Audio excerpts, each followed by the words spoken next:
रामचरितमानस में देखें तो चरित्र तो दो है, ध्यान से सुनना, चरित्र दो है। एक और राम का चरित्र है, एक और रावण का चरित्र है। लेकिन ईमानदारी से बताओ, राम जी के ऊपर संकट आया तो हनुमान जी महाराज राम जी के संकटों का मोचन किया, लेकिन रावण के ऊपर संकट आया तो हनुमान जी महाराज ने रावण के किसी संकट का मोचन नहीं किया। जबकि क्या कहा गया, बोले को नहीं जानत है जग में कभी संकट मोचन नाम तिहार। इसका मतलब हनुमान जी महाराज सबके संकटों का मोचन नहीं करते, ध्यान देना। इसका मतलब क्या हुआ, चरित्र दो है, एक राम का चरित्र है, एक और रावण का चरित्र है। लेकिन हनुमान जी महाराज ने रावण के किसी संकट का मोचन नहीं किया। राम जी के ऊपर जितने संकट आए सबका मोचन कर दिया। कारण सिर्फ इतना है, अगर रावण का चरित्र आपके अंदर अगर किंचित मात्र है तो चाहे कितने सुंदर कांड पढ़ना, चाहे हनुमान चालीसा पढ़ना, लेकिन हनुमान जी महाराज तुम्हारे संकट मोचन कभी नहीं बनेंगे। और राम का चरित्र अगर तुम्हारे अंदर है तो हनुमान जी महाराज तुम्हारे संकट मोचन बनेंगे प्यारी। अब रावण और राम के चरित्र में अंतर क्या है, रावण और राम के चरित्र में अंतर क्या है? तो गोस्वामी तुलसीदास जी कह रहे हैं, माँ नहीं माते पिता नहीं देवा, माँ नहीं माते पिता नहीं देवा, माँ नहीं माते पिता नहीं देवा। साधु सन करो बाबे सेवा, साधु सन कर बाबे सेवा। तिनकी ये आचरण भवानी थी, जानो निश्चर सब प्राणी, जानो निश्चर सब प्राणी। माँ नहीं माते पिता नहीं देवा, माँ नहीं माता पिता रावण का चरित्र है प्यारे, तो आप चाहे सुंदर कांड पढ़ना, चाहे हनुमान चालीसा पढ़ना, लेकिन हनुमान जी महाराज तुम्हारे किसी संकट का मोचन नहीं करेंगे। और राम का चरित्र क्या है, आपको पूरी रामचरितमानस अपने जीवन में नहीं उतारना है प्यारे। अगर इस महात्मा की मानो, और महात्मा की मानना पड़ेगा। क्यों क्यों नहीं मानोगे? अच्छा बताओ, महात्मा कौन है? महात्मा कौन है? महात्मा परमात्मा के दूत हैं, महात्मा परमा के दूत हैं। और अगर दूत की बात नहीं मानोगे तो किसकी मानोगे प्यारे? ईमानदारी से बताओ, आप कहें प्रमाण क्या है कि महात्मा परमात्मा के दूत हैं? तो हनुमान जी महाराज ने जानकी से यही कहा था। जब माता जानकी को लगा तो हनुमान जी महाराज ने कहा, राम दूत मैं मात जानकी, और सत्य शपथ करोड़ा निधान। जो महात्मा है ना, वो परमात्मा के दूत है, इसलिए महात्मा की बात पर विश्वास करना पड़ेगा प्यारे। आप जीवन में अगर रामचरितमानस की 3 चौपाइयों को अगर आपने अपने जीवन में उतार लिया तो मैं गारंटी देता हूं प्यारे, हनुमान जी महाराज तुम्हारे सारे संकटों का मोचन करेंगे। आप कहें वो 3 चौपाई कौन है? बोले, प्रातः काल उठ के रघुनाथा मात पिता गुरु ना वही माता। आज का प्राणी कोई अभागा व्यक्ति होगा जिसको ये चौपाई ना आती होगी, लेकिन ईमानदारी से बताओ, गिनती के लोग होंगे जिनके अंदर ये चौपाई अभी उतरी होगी प्यारे। बहुत से लोग तो ऐसे हैं जो अपने माता पिता के पैर ही नहीं छूते। क्यों? जबकि पहली अर्धाली कहती है, प्रातः काल उठ के रघुनाथा माता पिता गुरु ना भय माता। अगर आपने पहली चौपाई आपके अंदर उतर गई तो समझ लो कि आपके अंदर रामचरितमानस का पहला सूत्र आ गया। दूसरा, आयुष मांग करे पुर काजा, दिख चरित्र हर सय मन राजा। आज बूढ़ा बाप घर के बाहर बैठता है और नौजवान अपने पिता के सामने ही घर से बाहर निकलता है, लेकिन आज ने पिता से आज्ञा नहीं ली। एक नौजवान से हमने कहा, क्यों? अरे कम से कम माता पिता से आज्ञा लेकर जाया करो। और अगर पिता ने पूछ दिया कहाँ जा रहे हो, तो बेटा उल्टा जवाब देता है, जब हम घर से निकलते हैं तो तुम अठिन कर देते हो, टोक दिया है। अरे माता पिता से अगर आज्ञा लेकर जाओगे मेरे प्यारे, तो माता पिता की आज्ञा ही तुम्हारे जीवन का सुरक्षा कवच बन जाएगी, उसका कभी बाल बांका नहीं होता है। इसलिए माता पिता से आज्ञा लेकर ही घर से बाहर। मैं नहीं कह रहा आयुष मांगे करे पुरका जा, देख चरित्र हर सय मन राजा।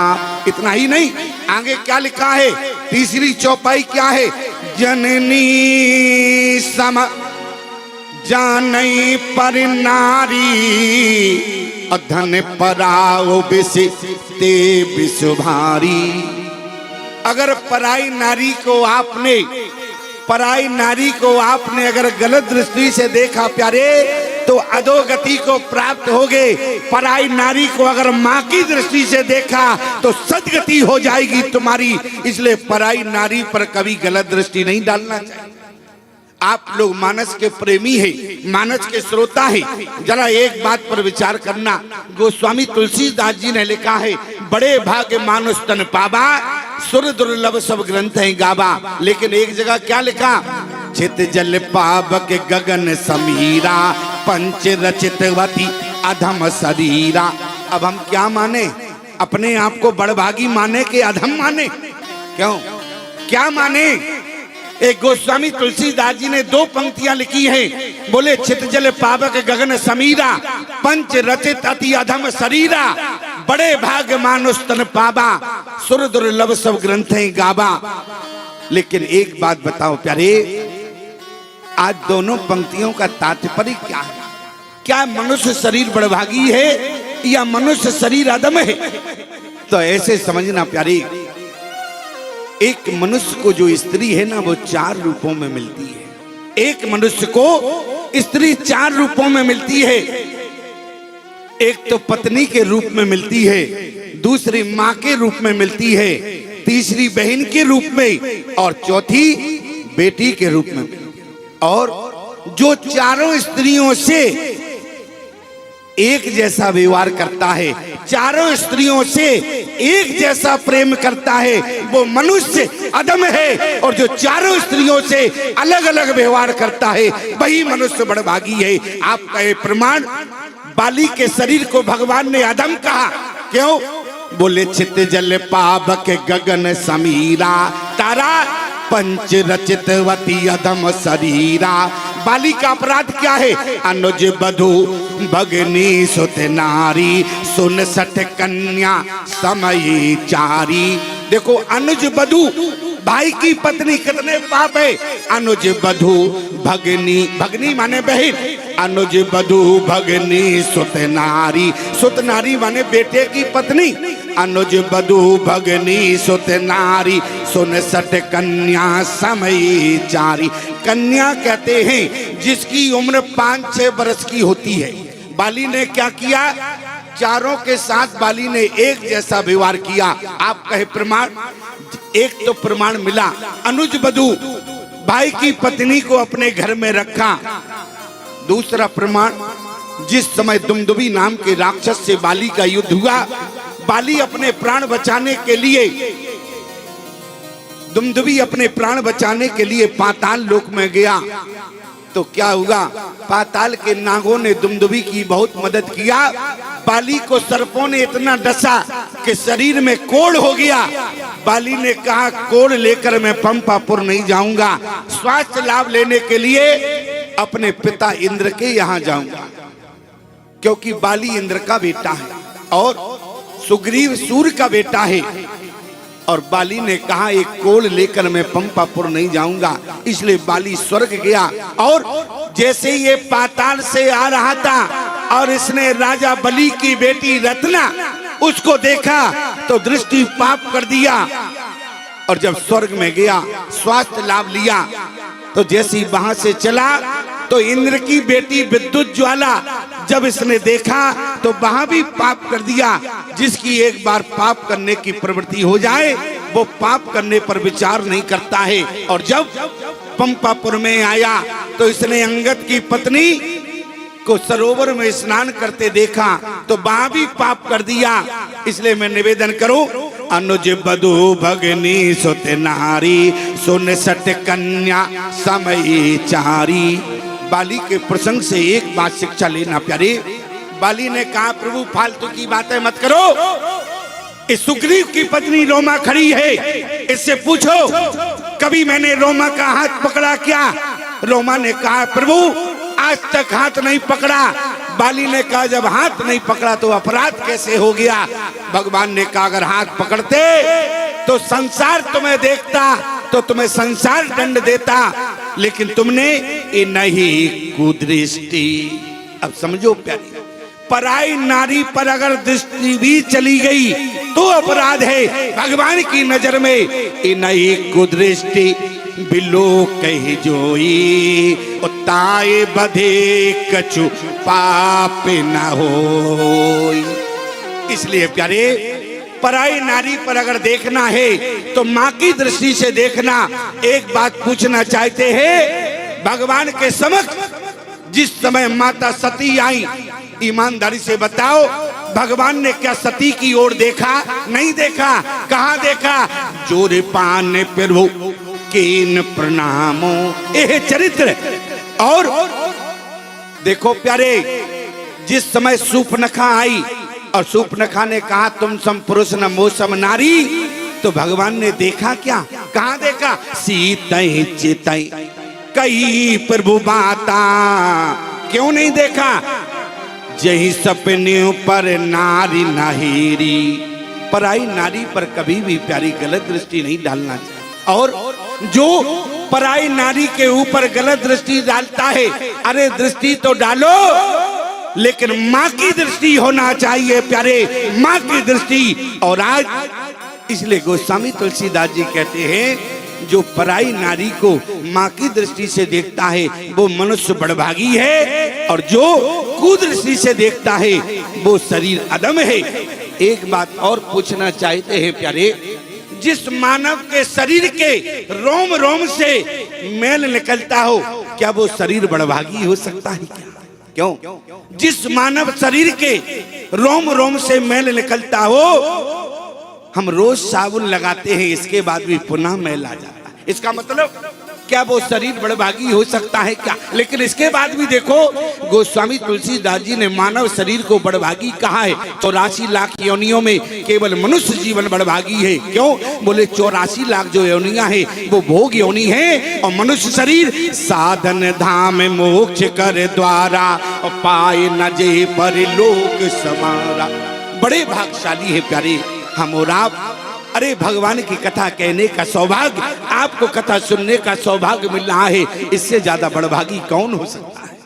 इसलिए ध्यान देना प्यारे, राम जी जिस लिए आए, राम जी का सारा काम हो गया। राम जी ने अधम बाली को मार दिया, राम जी ने रावण को मार दिया। इसके बाद राम जी की स्थिति क्या है? आपने मानस को पढ़ा है, बीते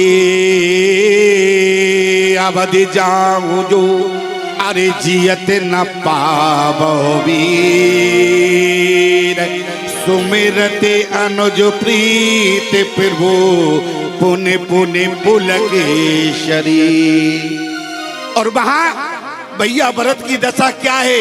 रहे हुए के देने अवधि अधारा, रहे हुए के देने अवधि अधारा, समझत मने दुख भयो अपारा, समझत मन दुख भयो अपारा।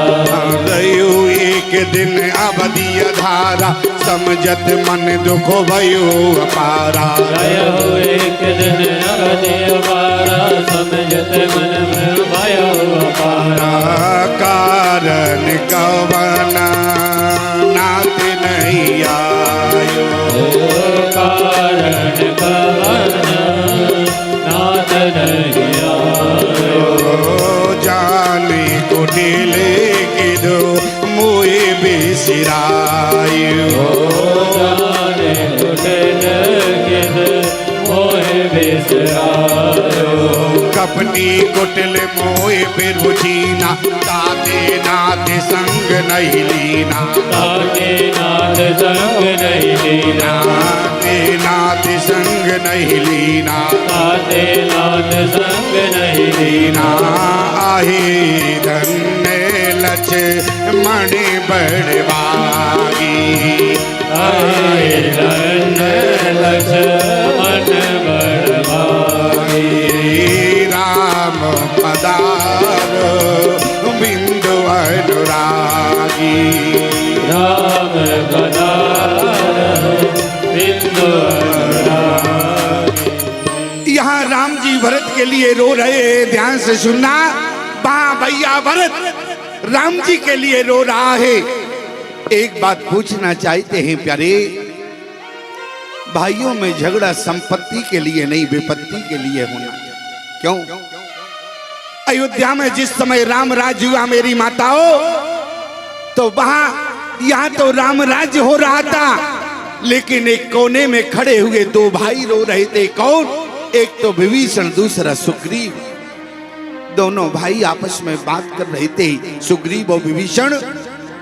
अरे अयोध्या के भाइयों को देखो और मुझ भाइयों को देखो, आज संपत्ति के लिए अपने भाई को मरवाकर, भाई भैरव की लड़ाई 14 वर्ष लड़ेंगे दोनों, चलो देखने भाई। एक ही ओर श्री राम खड़े हैं, एक ही ओर भरत वृद्धधारी, अवधिराज को गेंद बना के दोनों ने ठोकर मारी। आज राम जी रो रहे हैं अयोध्या में जाने के लिए। अरे आज का भी राम राज्य भारत के बाहर खड़ा होकर रो रहा, लेकिन समस्या इतनी है, भारत की भूमि पर भरत जैसा भाई नहीं है। भारत की भूमि पर अगर भरत जैसा भाई हो तो भारत में राम राज्य हो गए। एक बात मैं सत्य बता रहा हूं प्यारे, एक लखनऊ के पास हरदोई जिला है, उत्तर प्रदेश की बात है। मैं भरत चरित्र सुना रहा, आज लोग भरत चरित्र सुनने के बाद ताली बजाते हैं। एक बात पूछते चाहते हैं, भरत चरित्र का ताली का विषय है क्या? भरत चरित्र जीवन में मनन का विषय है, और जिसने भरत चरित्र पर अगर मनन किया है, मैं गारंटी दे सकता हूं जीवन में कभी भाई भाई में झगड़ा ही नहीं होगा। क्यों? वहां भरत चरित्र हो रहा था प्यारी, भरत चरित्र सुनाने वाला मैं बैठा था, और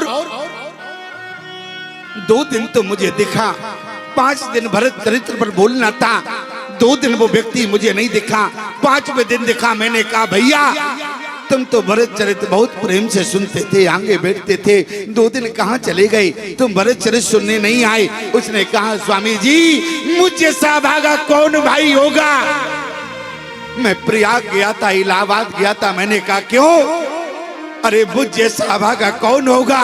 मैंने आज 2 फुट जमीन के लिए अपने बड़े भाई के ऊपर मुकदमा लगा दिया था। हाई कोर्ट में मैं उसी मुकदमे को वापस लेने गया। एक बात बताओ प्यारे, अरे 2 फुट भाई के लिए झगड़ा?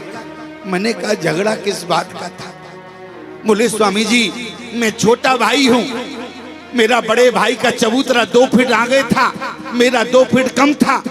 मैंने बड़े भाई से कहा देखो तुम्हारा चबूतरा 2 फुट ज्यादा है, मेरा कम है। बड़े भाई ने कहा मैं बड़ा हूं इसलिए 2 फुट ज्यादा है, तुम 2 फुट कम लो। लेकिन मैंने अपने बड़े भाई को समझाया, जब ना माना तो एक दिन क्या हुआ? बोले मैं कुल्हाड़ी लेकर आया और मैंने बड़े भाई के सिर पर कुल्हाड़ी मार दिया। ईमानदारी से बताओ प्यारे, अरे 2 फुट जमीन के लिए आज तुम भाई का सर फोड़ते हो, तो क्या भरत चरित्र सुनने के अधिकारी हो क्या? क्यों? अरे भरत चरित्र सुनने के क्या अधिकारी हो? भरत चरित्र क्या है? बीते अवधि जाऊं जो जियत न पावो वीर, सुमिरते अनुज प्रीत प्रभु पुण्य पुण्य पुल के शरीर। आज राम जी रो रहे हैं। एक बात याद रखना प्यारे, आज भारत सरकार का प्रयास, आज की सरकार प्रयास कर रही है माताओं कि भारत की भूमि पर राम राज्य हो, लेकिन ईमानदारी से बताओ क्या सरकार राम राज्य करा पाएगी क्या?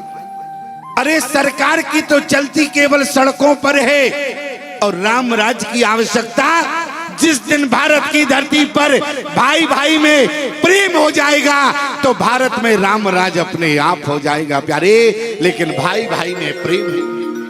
एक बात याद रखना, मैंने आपसे निवेदन किया था माताओं, अगर आप चाहो तो भाई भाई के झगड़े को रोक सकती। आज राम राज्य की कथा में संकल्प लेना कि मैं भाई भाई के झगड़े को रोकने का प्रयास करूंगी। तारा के सिद्धांत को अपनाना। बाली लड़ने गया, तारा दौड़ कर आई, तारा ने बाली के चरण पकड़े, बोली नाथ आप सुग्रीव से लड़ने नहीं जाओगे। सुनते बाली क्रोधा तोरे धाबा, कही कर चरण नारी समझावा। रामचरितमानस में दो राक्षस हैं, ध्यान देना, एक तो है बाली और दूसरा है रावण।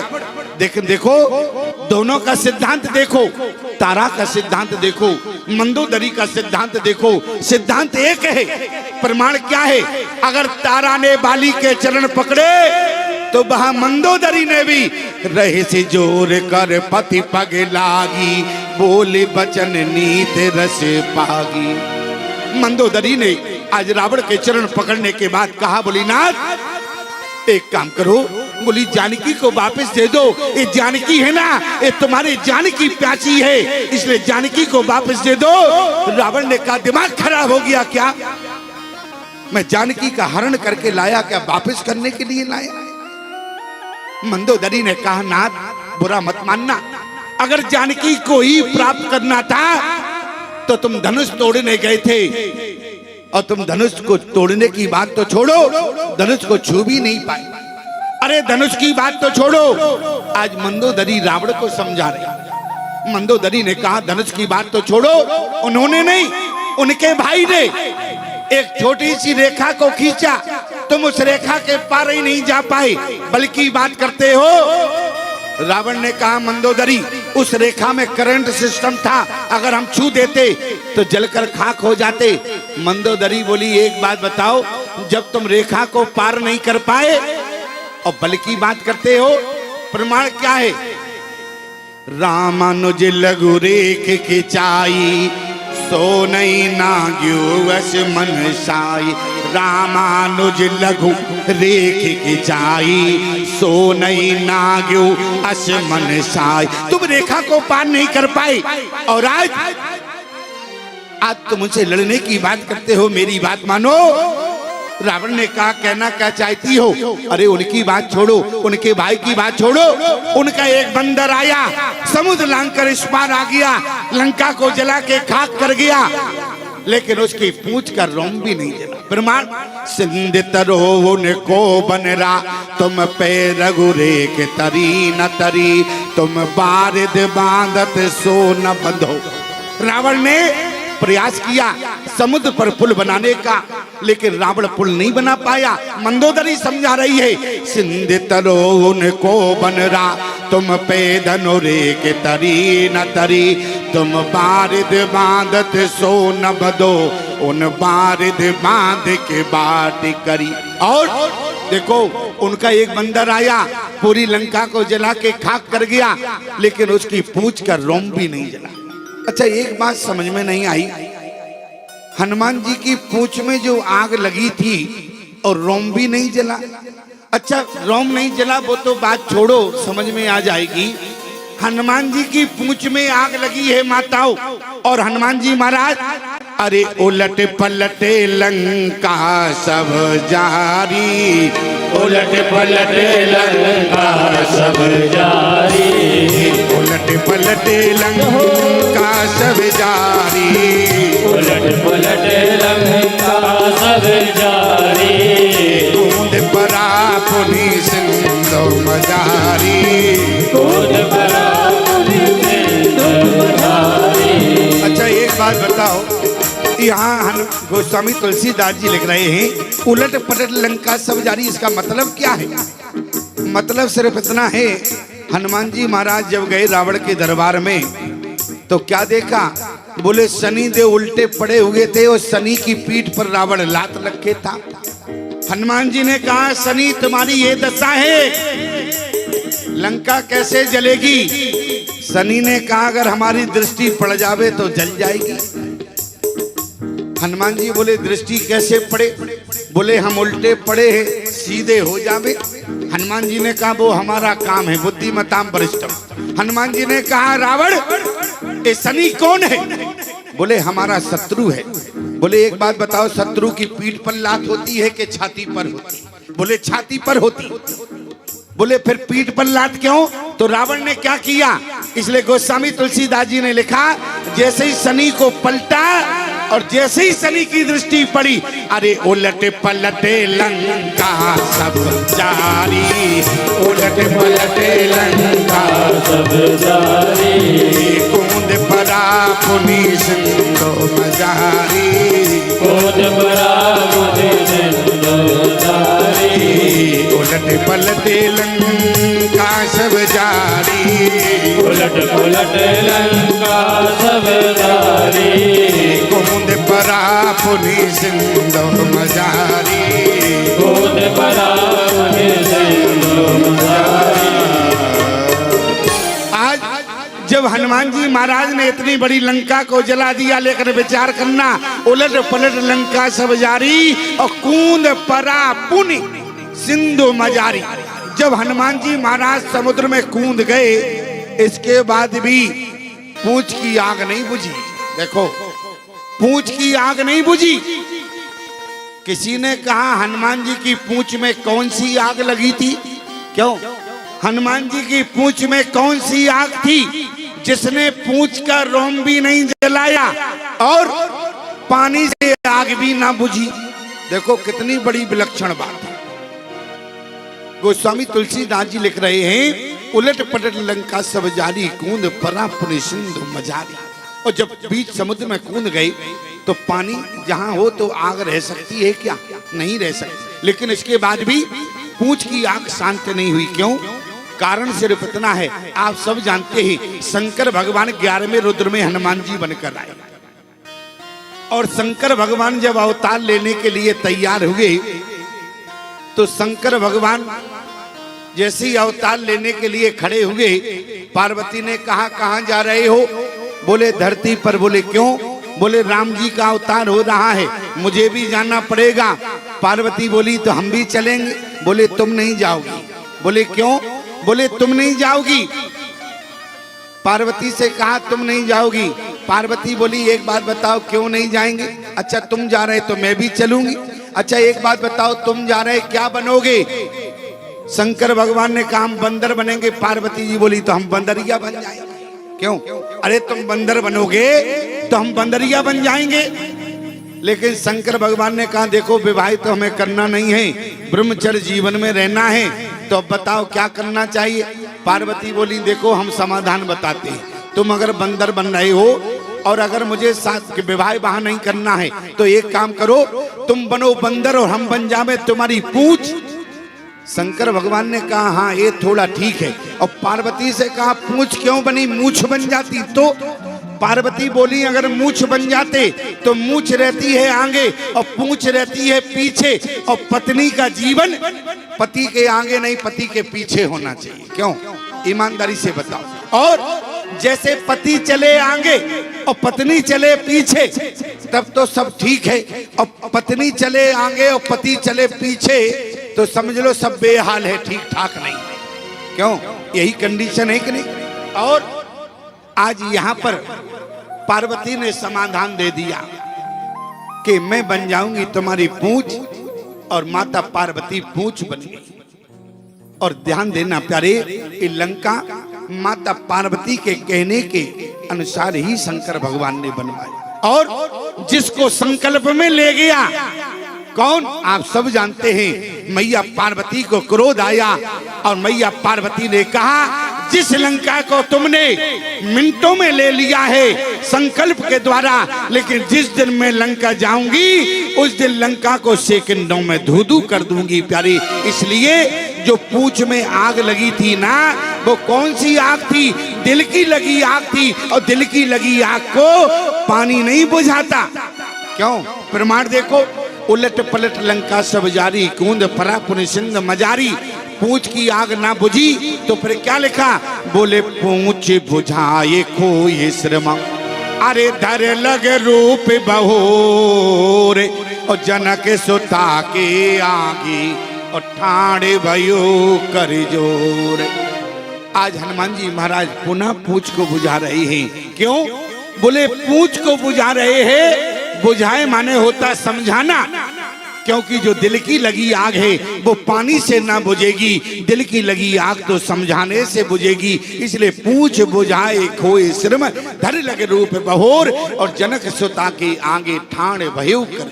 इतना ही नहीं, यहाँ पर आज हनुमान जी की पूंछ का रोम भी नहीं जला, क्योंकि हनुमान जी की जो पूंछ में आग थी वो बदले की आग थी।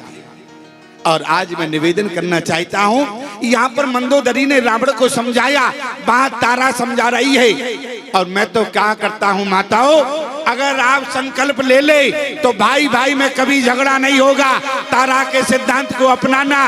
और अगर आपने संकल्प ले लिया तो मैं क्या करता हूं, आज भारत की भूमि से भ्रष्टाचार भी चला जाएगा।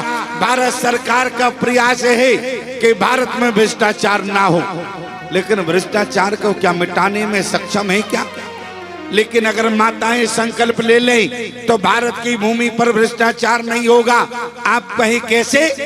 माताओं के संकल्प से मात्र भ्रष्टाचार क्या जा सकता है? तो जरा ध्यान देना प्यारे, अगर कोई भ्रष्टाचार करने वाला नेता है तो इनका पति है, और भ्रष्टाचार करने वाला अगर कोई कर्मचारी है तो इनका पति है, भ्रष्टाचार करने वाला कोई अधिकारी है तो इनका पति है। और माताओं, मानो कि तुम्हारे पति की तनख्वाह 40,000 है और घर का खर्चा 60,000 का है, और अपने पति से हिसाब लेना, ये 20,000 कहां से लाए? और तुम्हारा पति अगर 20,000 का हिसाब ना दे तो बेईमानी की कमाई से लाया हुआ सामान घर के बाहर फेंक देना। सूर्यास्त से पहले भारत में भ्रष्टाचार चला जाएगा। लेकिन अगर माताओं आप संकल्प ले तो, आप संकल्प ले तो भाई भाई में कभी झगड़ा नहीं होगा। यहाँ बीते अवधि जाऊं जो, अरे जियत न पाबो बीर, सुमिरत अनुज प्रीत प्रभु, पुण्य पुण्य पुलके शरीर। यहाँ पर राम जी रो रहे थे। बंदरों ने कहा प्रभु रोने का कारण क्या है? राम जी ने कहा बांदरो, अवधि बीत रही है, अवधि के अंदर अगर अयोध्या में नहीं पहुंचा तो मेरा भरत भाई जीवित नहीं रहेगा, और जब भरत जीवित नहीं रहेगा तो राम अयोध्या जाकर क्या करेगा? और आज बंदरों ने कहा प्रभु रोने की बात नहीं है, आप चिंता मत करो। और यहाँ पर बंदरों ने कहा विभीषण से एक बात बताओ, राम जी ने तुम्हारे लिए क्या नहीं किया? अब तुम्हारे पास कोई ऐसी व्यवस्था है जिससे राम जी अवधि के अंदर अयोध्या में पहुंच जाएं? विभीषण ने कहा व्यवस्था तो है, लेकिन राम जी आदेश तो कर में। अरे बोले आदेश की चिंता मत करो, व्यवस्था क्या है ये बताओ। अरे एक बार कुबेर पर धावा, पुष्पक विमान जीत ले। आज पुष्पक विमान विभीषण जी ने रखा और माता जानकी के सहित राम जी चढ़ गए, लक्ष्मण चढ़े, पीछे से जितने बंदर थे सब चढ़ने लगे। लक्ष्मण ने कहा भैया इनको रोको। बोले क्यों? बोले विमान की कंडीशन अच्छी नहीं है, और एक बात बताओ अयोध्या से 3 आए थे, 3 ही जाएंगे, ये क्यों चलेंगे अयोध्या? बंदरों ने कहा प्रभु ये हमको रोक रहे हैं। राम जी ने कहा लक्ष्मण इनको बैठने दो। बोले क्यों? बोले नीत प्रीत परमारथ स्वार्थ होगा। आज का राजनेता जिस जनता की बदौलत हेलीकॉप्टर में होता है, लेकिन आज का राजनेता जिस जनता की बदौलत आज के राजनेता को हेलीकॉप्टर मिलता है, लेकिन नेताजी अकेले और जनता जनार्दन नीचे। लेकिन हमारे राम जी राजनेता, हमारे राम जी ऐसे राजनेता है जिन्होंने आज अगर पुष्पक विमान मिला तो सारे बंदरों को भी पुष्पक विमान में बैठाया। राम जी ऐसे राजनेता है। राम जी ने कहा लक्ष्मण बैठने दो, नीत प्रीत परमारथ स्वार्थ स्वार्थ होगा। बंदरों ने कहा प्रभु ये क्या जाने, आप सोच रहे होगे स्वामी जी आप ऐसी बात करते हो, आप क्या किसी दल में नहीं हो? अच्छा एक बात बताओ कौन सी दल की बात कर रहे हो? आप कह रहे होंगे आप ऐसे राजनेताओं की बात करते हो, इसका मतलब क्या आप कांग्रेसी दल के नहीं हो? क्या आप बीजेपी के दल के नहीं हो? तो एक बात हमारी कान खोलकर सुनना, हम ठहरे महात्मा, और महात्मा ना तो बीजेपी के दल का ना कांग्रेस के दल का। आप कहें तो बिना दल के हो क्या? देखो ना तो हम कांग्रेस के दल में हैं ना हम बीजेपी के दल में हैं, हम तो तुलसी दल पार्टी के हैं प्यारे। महात्मा तो तुलसी दल पार्टी का होता है। इसलिए निवेदन करना चाहते हैं। राम जी ने कहा लक्ष्मण नीत प्रीत परमानस स्वार्थ होगा। प्रभु आप बताओ ये क्या जाने, ये तो लालन लोग लखन जगलोने, आपको ये विमान कैसे मिला? राम जी ने कहा बंदरो जब विभीषण राजा बना, बोले राजा कैसे बना? बोले जब रावण मरा। बोले रावण कैसे मरा?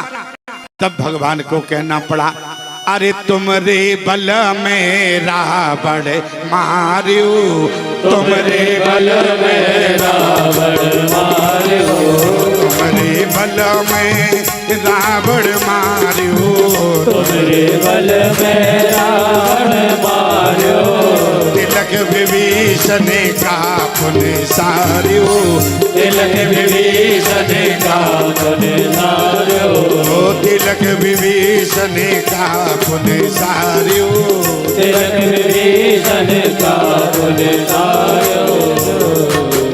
आज यहाँ पर भगवान ने कहा इनको बैठने दो। बंदरों ने कहा प्रभु ये क्या जाने? राम जी बोले बंदरों अरे तुम्हारी बदौलत ही तो विमान मिला है, तुम्हारे बल में रावण मारे, तिलक विभीषण का पुरुष, इसलिए बैठने दो। सारे बंदर बैठ गए। अब गोस्वामी तुलसीदास जी ने लिखा जैसे ही विमान चला तो फिर गोस्वामी तुलसीदास जी ने क्या कहा? बोले चलती विमान कोलाहल होई, जय रघुवीर कहे सब कोई। जितने बंदर बैठे थे कोलाहल हो रहा था। अच्छा कोलाहल क्यों नहीं होगा? अरे जहां पर एक बंदर बैठ जाए क्यों तो ईमानदारी से बताओ शोरगोल होगा कि नहीं होगा? लेकिन जहां पर पदम 18 जू था बंदर, अरे शोरगोल तो था लेकिन शोरगोल नहीं, बल्कि जय रघुवीर कहे सब कोई, सभी लोग जय रघुवीर बोल रहे। देखो प्यारे वीर तो हमारे राम जी हैं, वीर भैया लक्ष्मण हैं, लेकिन हनुमान जी महाराज वीर नहीं है। स्वयं राम जी कह रहे महावीर महावीर बिने बहु हनुमाना, महावीर बिने बहु हनुमाना, महावीर बिने बहु हनुमाना, महावीर बिन बहु हनुमाना, राम जास जैसे आप बखाना, राम जास जैसे आप बखाना, राम जास जैसे आप बखाना, राम जास जैसे आप बखाना। अरे राम जी वीर है और राम जी ने कहा महावीर। आप पूरी रामचरितमानस पढ़ना, वीर तो लक्ष्मण भी है, वीर राम जी हैं, लेकिन राम जी कहते हैं हम लोग तो वीर ही है, महावीर। पूरी रामचरितमानस में एक महावीर है। अच्छा एक व्यक्ति हमसे बोला, बोले स्वामी जी एक ही महावीर है क्या, दूसरा महावीर? हमने कहा मानस में तो ऐसे ही लिखा, राम जी कह रहे तो राम जी की बात जोड़ थोड़ी ना मानेंगे। बोले तो लगता है आपने मानस को पढ़ा नहीं। हमने तो कहा हमने तो मानस को पढ़ा, अब तुम बताओ क्या दूसरा महावीर है? बोले तो आपने मानस को ठीक से नहीं पढ़ा। हमने कहा तुमने पढ़ा हो तो तुम बताओ। बोले भय निशाचर जाए थे, अरे महावीर बलवान, और कुंभकर्ण रावण सोबते और सोरो विजयी जग जा। अच्छा, बहुत से लोग ऐसे होते हैं जो बहुमुखी मन से रामायण पढ़ते हैं, ऐसे मानस को पढ़ते हैं, कहाँ कमी मिले और कहाँ हम कमी पकड़े और कहाँ हम पूछें। क्यों? एक व्यक्ति हमें मिला, बोले स्वामी जी एक बात बताओ, राम जी ने किस अंग्रेजी के महीने में धनुष तोड़ा? हमने कहा तो अंग्रेजी का महीना था ही नहीं। क्यों? अच्छा एक बात बताओ। बोले मानस में प्रमाण है। हमने कहा प्रमाण है नहीं। बोले प्रमाण है। हमने कहा कहाँ है? बोले काछत लाभ जून धन तोरे। हमने कहा जून का महीना नहीं है, जून माने है पुराना। क्यों? अर्थ का अनर्थ होता है, ऐसे ही समझना। हमने उस व्यक्ति से कहा ऐसे ही मानस को पढ़ते हो, कहाँ कमी मिले कहाँ खोजें कहाँ पूछें? बोले एक बात बताओ, हम गलत बोल रहे हैं क्या? भय साचर जाए थे महावीर बलवान। हमने कहा लिखा तो है, लेकिन रावण कुंभकर्ण की महावीरता, हनुमान जी की महावीरता, इनमें जमीन आसमान का अंतर है। बोले क्या मतलब? हमने कहा इनमें जमीन आसमान का अंतर है। बोले अंतर बताओ। हमने कहा जितना गुंडे और बलवान में अंतर है। बोले क्या मतलब? हमने कहा जितना गुंडे और बलवान में अंतर होता है, अंतर बताओ। तो हमने कहा नोट करना हमारी बात को। अरे प्यारे, रावण कुंभकर्ण की महावीरता, हनुमान जी की महावीरता में क्या अंतर है? जो पूरे देश को अपने लिए लूट लेता है वो देश का गुंडा होता है, और जो देश के लिए अपने आप को लुटा देता है वो देश का महावीर हुआ करता है। इसलिए हनुमान जी की महावीरता और रावण कुंभकर्ण की महावीरता में अंतर है।